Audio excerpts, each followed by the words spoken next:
মহালয়ার মধ্য দিয়েই দেবীর আগমনের সূচনা ঘটে। এই বিশ্বে অনন্তকাল ধরে কাম, ক্রোধ, লোভ, হিংসা, দৈত্য, দানব, ভূত, প্রেত নিয়ে আমাদের জীবন অতিবাহিত হয়। সেই সূত্রে আমাদের ধরনী কলুষিত অবস্থায় থাকে।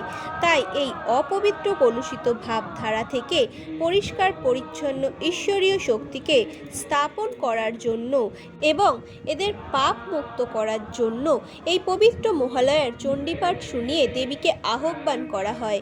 হে মা, তুমি এই ধরাধামে এসে আমাদের কলুষিত জীবনকে মুক্ত করো। এটাই হলো মূল উদ্দেশ্য। মহালয়ার সঙ্গে অবসান হয় পিতৃপক্ষের, এরপর সূচনা হয় দেবী পক্ষের। আসল দুর্গাপুজো হলো বসন্তকালে বাসন্তী পূজা।